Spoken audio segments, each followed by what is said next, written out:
Oh, it hurts. She just farted? No. What's up, guys? We're back with another episode. It's Kaz. Haley. And we got a new guest. Zoe. Zoe is finally here. We're so excited. The amazing Zoe Woey. We showed the last episode our birth vlog. So we kind of want to do a little breakdown of how it really went behind the scenes. And yes, like a birth recap.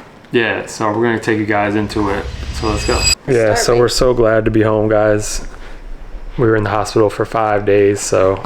yeah, it was a long time, which I did not foresee coming, so I didn't pack for that. Yeah. So, pro tip, when you're packing your hospital bag, just pack for the what-ifs, because I was like, I'm going to be there a day and a half, like maybe 2 days. This man ran out of underwear. Yeah. He didn't pack accordingly. I wish I brought some things. So maybe should we make a video of like things we wish we put in our hospital bag? Yeah, we could do that. But I definitely ran out of underwear. I brought like 4 pairs and we were there for like 5 days, so. Yeah, and he was freezing like the entire time. Oh, for the men, definitely the fathers, definitely bring your own pillow and blanket, because the pillows they gave me were like 0 out of 10. Like I had to use 5 of them as one to equal as one pillow. That's how thin they were. So, and it's freezing in there. They keep it very cold at all times, like it was 65 degrees. I'm talking the whole trip. All right, so where do we begin? Her first actual due date was July 8th, and I honestly forgot for a second. I thought it was like July 7th. I was like, was it? We went to the hospital. She went for her checkup. 29-week checkup. Wait, no, 39. Sorry. 39-week checkup. Do you want to tell it from your perspective? It was just a normal day for him. He went to work. Yeah, we went to go. She picked me up. We weren't expecting anything crazy, but she kind of was saying before that she feels like, oh, I might get induced. I might get whatever. Yeah, I kept saying, kind of like joking, but like also kind of serious. And then I was right. But then she was right. Yeah, I just had my normal doctor's appointment. My blood pressure was still high. It was high last time, and then they had retested me and it went down. So they're like, okay, like you're fine. And then I went again this time and it was high. And they were just like, just go ahead down to labor and delivery. They'll run some tests on you and then they might choose to induce you. But then the doctor was like, if it were up to me, like I would induce you today. So... no, the doctor came back very calmly. She was like, didn't say anything, came back nice and slow. She's like, so how do you guys feel about having the baby today? We both look at each other like, what?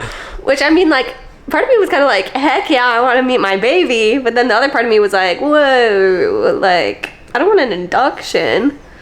But God's plan, I guess. So we rushed home. We got our bags. We kind of just hung out for a little bit. We ate.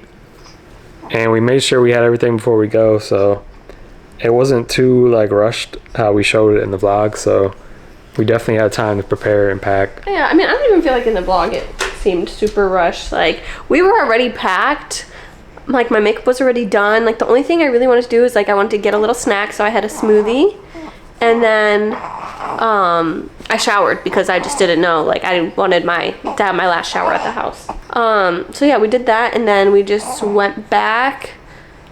And yeah, we were like in this one room forever. They ran some tests on me while we waited to talk to the midwife. And then we finally spoke to the midwife. She said that we were going to stay. And then they moved us into a different room. And that's when Cass went to go get us food. We had dinner. And then at that point I was contracting on my own. So they like had hooked me up to the IV to kind of like slow down those contractions. Because for Cytotec, like you can't be contracting like past a certain amount for them to give it to you, which I was. So the IV I guess was supposed to help like slow that down. And then they gave me the Cytotec, which started my induction. Well, when we first got there, it took a while to do all the tests, and we weren't sure if we were going to stay the night. So we were waiting in for all the doctors to come back with all the results to see if we were staying. Then we finally got the news that we were staying. So we were hungry. We got all the snacks. We went to go eat. Yes, he went to the cafeteria. He got us some food. He grabbed the snack bag and all the rest of our stuff from the car. Because I didn't want to bring it in if they weren't going to keep me for the night. Because, like, that just seemed pointless. So we left all our bags in the car until we got the green light. And then, yeah, once they moved us to the other room, that's when we got the food, we got the bags, we got comfy. And then, yeah, like, once I took the Cytotec, we just hung out. Like, nothing crazy happened. We watched some TV, some Love Island. And then I had to wait 4 hours for the second dose. The first dose, like, I definitely felt like the contractions start, but it wasn't anything crazy. I think it was, like, when I took the second dose that things started ramping up a bit, and I was like, okay, yeah. I didn't really sleep much. I kept looking over at Cass on the couch, snoring, and I was like, must be nice. But yeah, no, I was definitely in quite a bit of pain. And then the doctor came in around 4 or 5. I want to say like around 5 o'clock the doctor came in and checked me, and my cervix was like had effaced, I think I'm saying that correctly, like a bunch. So like my cervix had thinned a bunch, but I was only dilated 1 centimeter, which I was like, oh my gosh, like all that pain for like 1 centimeter was crazy. But the doctor was like, oh no, like 1 centimeter is great. Like I wasn't really expecting you to dilate at all off of that. So that's a good sign. Because I guess they were just trying to thin my cervix out. So both had happened. I was in pain though, like a lot of pain at that point. So I did ask for pain medicine because I was trying to not do the epidural. That was my plan. My plan was no epidural. But I knew too, because I was getting an induction, I told myself like if I was going to be induced, like I'm open to an epidural, because I heard those contractions are a lot worse than just like regular ones. Sorry, someone's really chatty. 1 sec. Cytotec, yeah, contractions. I started the pain medicine. The pain medicine was crazy because I don't know what they gave me, but it was way stronger than what I was expecting. Like I don't even know why. I didn't even think I'd be loopy. Like I thought I think I thought it was gonna be like a Tylenol or something. Like I don't know, but all of a sudden I was like transported into another dimension. I'm like trying to talk to the doctors. I'm trying to talk to Cass. They're like asking me questions like what I want to do and stuff, and I'm just like could barely like hold a conversation. I'm like, I don't know, like sure, go ahead. They insert the balloon catheter in me, which was an interesting feeling. It wasn't terrible. Definitely didn't feel great, and that was supposed to dilate me to 5 centimeters, which it did. So the balloon catheter's in me. The morning comes. At that point, I'm like, yeah, epidural, because I was dilating a lot. I was having a lot of contractions, and it wasn't like a break in between the contractions either. It was just like constant contraction. It felt like it just felt like constant pain, and I was like, oh my gosh, like there was like no little break in between. So yeah, I was like, I'm gonna do an epidural. At this point, my whole mood had changed. Like I was like happy before, and then I was kind of just like, ugh. Yeah, so it was actually wild. I went to go get us food for us, and I come back and she's like laying on all fours, like in a crazy ass position. And she was like, oh, my water broke. I'm like, what? I missed it? I just went to go eat real quick. This is like 20 minutes and I missed it, and her water breaks, like all hell breaks loose. Well, he didn't go eat, mind you. He went to go grab food for us. Yeah, I went to go get food for us, and there was like 7 nurses in there. Yeah. It got really crazy. So I had the balloon catheter in at this point. I'm on FaceTime with my mom. I'm just like giving her the rundown of everything that's happened.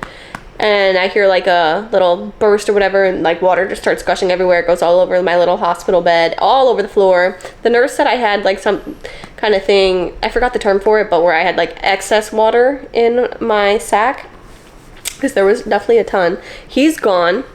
Yeah. And at first everything's fine, but then I can tell like the nurse is like kind of like starting to get like anxious or whatever. She's like, move like this, like she's like putting me in different positions, like side to side. Eventually she like puts me like on my stomach, like on all fours, and her heart rate stabilizes. But at this point there's like 7 doctors in the room. Like I'm having a lot of anxiety because I can tell something's like not right. And they're trying to reassure me that like, you know, things are okay. Cass is gone. I'm kind of like freaking out. And then he comes back. Her heart rate's good.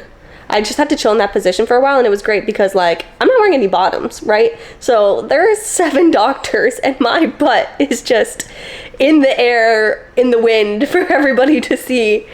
But some nurse was nice and she threw a blanket over me. And then once everything was like kind of good again, I was able to move out of that position. And then I told them, I was like, I want the epidural. So they're like, once you get the epidural, you can't eat. So I was just trying to eat really quick.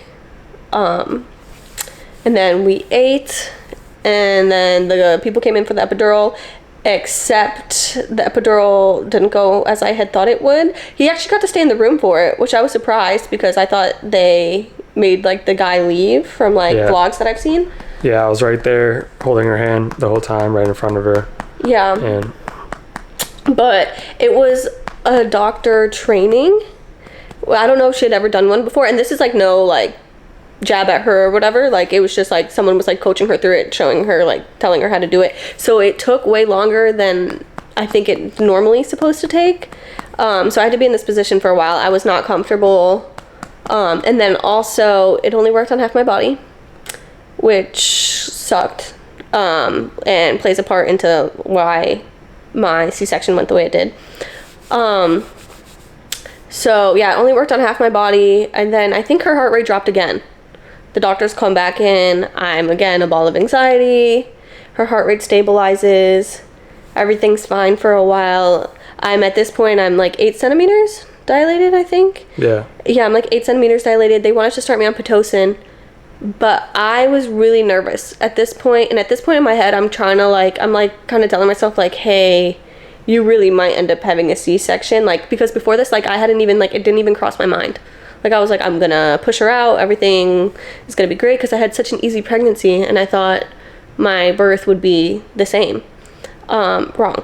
I'm, like, making peace with the fact that, like, there's a chance that I could have a C-section, but still in my heart, I'm like, I really, really don't want one. They're like, you're 8 centimeters, like, they're, like, hoping I get there. She wants to start me on the Pitocin, but I'm scared because, like, her heart rate kept dropping, and I was like, oh, like, I had, like, this feeling, like, if I started the Pitocin, like, her heart rate would drop again. And as she's setting up the IV to start me on the Pitocin, well, the IV was already set up, but as she's getting ready to put the Pitocin in the IV, her heart rate drops again. They all come rushing back in. They're flipping me every which way. This lady's hand is in places, and that's when they determine, they're like, oh, I can feel her umbilical cord coming out. So that's when they determined that I had a prolapsed umbilical cord.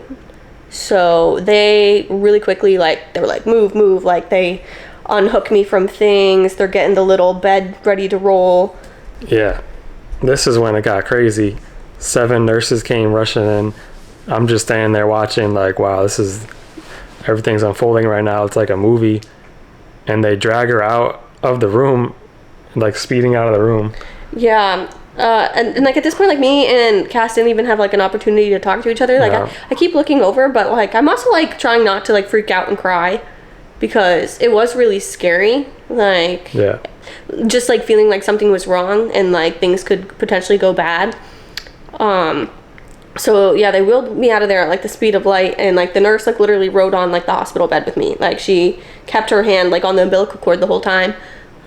And then they wheel me into this room with like the bright little lights. I'm staring at this little lamp like over my head, and they're trying to determine if like I can feel like my legs and stuff. And like I was like, yeah, like I can feel that. Like that does feel sharp to me. So that's when they're like, okay, like we have to put you to sleep. And I think that's when they told. Yeah, it was strange because they had me get dressed up in all the scrubs, like full suit. I'm talking about on my shoes, full gown, nightgown. I had a hat on, everything, and they bring me in there. I'm in there for a little bit. It's like full on Grey's Anatomy in there, lights on, like doctor's going crazy. I don't even see Haley. I'm in there for like 1 minute, and then she tells me I have to get out and go wait in the other room. So that made me kind of upset. I missed out on the whole process and everything. If it makes you feel any better, I missed out too. I was not there. So they kept me awake until like the very last second, because obviously if they put me to sleep, they put baby to sleep. So they wanted everything to be super, super fast. So I saw them like put the blue thing up. They're prepping everything. And then like I'm just like looking up at this light, and I'm like praying. I'm like, please, like when I was scared, like anytime you go to sleep, like you kind of have like a little fear in the back of your mind that you might not wake up. So I was like scared about that, but then I was also just like really scared about her. I was like, please, when I wake up, can I have like a healthy baby? So like in my mind, I knocked out, and then I woke up like what felt like hours later, but I guess really wasn't that long. Which in that time, obviously, Zoe was born. Cass got to meet her. Yeah, it's crazy because I was waiting in the other room. Then the nurse comes to me. She's like, "Congratulations, your baby girl's here." I'm like, "What? Like, where is she? I didn't see her yet. I didn't see Haley yet." Then she said, "Oh, do you have a camera or a phone?" I was like, "Yeah." She took my camera. She takes the pictures. She comes back, and I meet Zoe for the first time through the camera, just looking at her through pictures. And that was like surreal. It was kind of a crazy moment because I didn't get to meet her physically in person yet. And like an hour later goes by, and they just deliver the baby to me, and I'm just sitting there in this chair with the baby, and I'm kind of wondering, where is Haley this whole time, like, to enjoy this moment with me, meeting our child for the first time. So it was pretty sad in the moment, and I was really worried about Haley, so I was just waiting there with the baby, kind of lost, like, by myself, and just enjoying the moment. It like makes me really sad to think about, like, in like the first however long of her life, hour or so, until she was with Kath, like, that she wasn't with her parents and like we weren't there to comfort her.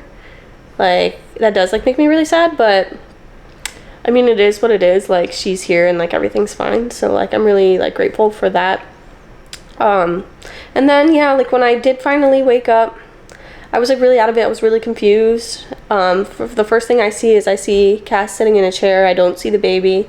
He looks like sad, so I'm kind of like, what's going on? But then also I'm just like, whoa, like the pain had hit me, and like I felt that I'd been cut open, and I was like, whoa. I was like, this hurts. I kept telling my doctor, I was like, this hurts, like this hurts, we need to do something. Yeah, and then she was pretty out of it at that point. She was out of it, pretty loopy. And I just told her I'm so proud of her, everything she just went through, and it was crazy at that point. Yeah, I couldn't hold her yet, and he's like trying to hold the baby and trying to show her to me, but like the angle he's like showing her to me at, like I couldn't see her. I'm like looking down, and I'm like, oh. But it was a crazy moment, and I remember just feeling so grateful. I was like, okay, she's here. Like, I'm good. Everything's good. And then I think maybe like an hour or two later, I got to hold her, but I was really nervous because at this point I'm still like not like myself by any means. Like, I still feel very drowsy. So like I'm holding her. I think they tried to get me to nurse. I remember that. I think I did. So she ate, I guess, for the first time. I'm still like scared holding her, but I was just so happy that she was there. And then for the rest of the day, I was just like sleeping a bunch, like in and out. It wasn't until like hours later, because I had her at like 11:46 was when she was born, and I don't think I really felt like fully back in my head until like 9:30 at night. So, and that's also because they had me on pain medicine for my incision, which I feel like was keeping me loopy. So yeah, I'm starving at this point. Finally, like, I get the go ahead to eat some little like crackers or whatever and like juice. So I do that. I still can't feel my legs really. So this nurse was an angel. She came back at midnight to take my catheter out, and she made me stand up, and I stood up for the first time. And oh my gosh, like that was just such an insane feeling. Like I felt like I was about to tear open, like guts going on the floor. Like I was really scared, but she was like, nope. She was like, you gotta stand up. She took me to the bathroom. She helped me with everything. Took my catheter out, which I was really scared about because I had seen TikToks and people saying that taking the catheter out really hurt, but she did it in a way where it kind of just like slid out on its own, so it really wasn't that bad.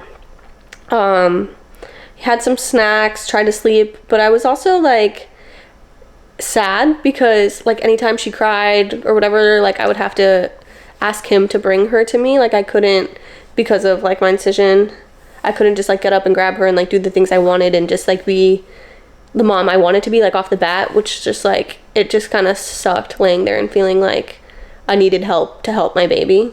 And then it really like made me appreciate just like being mobile and like having like my health, I guess, because like laying in that bed and like not being able to just get up and like being so painful when I got up, I was like, oh, like I'm so lucky that every day I normally do feel good and I have the ability to just get up and do what I want. So yeah, and then, you know, we go to sleep, and then in Cass's words, boom, it was the next day. Boom. It was the next day. We were kind of out of it. Let me tell you, the first time, well, for the baby, they come and check on every 2 hours, and everything's beeping. One of the machines she was hooked up to, the battery kept dying, so it was beeping like all through the night, and we have to keep calling the nurses. Yeah, nobody could figure to out come how in to and just turn it off permanently stop it. while we were trying to get some good sleep, and this thing just keeps going off. And they do come in to check in on the baby, which is good, but it's every 2 hours, so it's very difficult for us. We're super tired at this point to even get some sleep, so that was a little bit rough. But yeah, no, that was rough. I had IVs. I had like 2 different IV ports, and then like still for some reason like people were coming in and like pricking me somewhere else to like grab tubes of blood. Like just constantly like waking up like to check the baby, to check on me, like, which obviously I'm grateful for, you know, like I want to receive good care, but just like as far as sleep goes, like it was not the best. So honestly, that really kind of concludes like the birth. We were there for another few days. Same things basically, a bunch of people coming in to talk about the baby, to check on her, to check on me. Poor Cass was sleeping on that chair. At some points he just started sleeping in like the hospital bed with me. We were like squished in there. Watched some movies, and then what felt like forever later, we were finally discharged and we were able to come home. And honestly, we're just so blessed that for everything that was happening and like the situation being scary, like everybody's really healthy. Like the doctor said, like given like the situation and like what happened, like she's doing so good, and I'm doing good. Like honestly, I recovered pretty quickly. It was a pain, but I feel great now, and I do feel like I had a not bad recovery, so I'm very grateful for that. yeah, so we wanted to share our experiences with you guys, and to all the future moms out there, if you have any questions, let us know, and we'll give you some advice on our hospital experience. I know everyone doesn't have the same one, but we can give you guys some what we went through and what could help you guys in the future. Yeah, I was gonna ask if you had like any advice for dads or for the dads. I got some advice. Bring your own pillows, bring some blankets, and bring extra underwear because you might run out. Just be safe in case, but you don't really need too much. The showers there are pretty nice. They're pretty decent. The food, depending on the hospital you're at. Honestly, the food was amazing at this hospital. Again, depending on like we got these garlic knots. They were like 10 out of 10. Oh my gosh, and the best garlic knots I ever had. For moms, I would just say, as far as a birth plan, just know it's more like your birth wishes. Like that could all go out the window in a second. I didn't even really have a specific birth plan. I just really had birth expectations, I guess, or things I knew I would like. But yeah, just mentally prepare yourself for the possibility that you might have a C-section. You never know. Yeah, you never know. Really just never know with birth.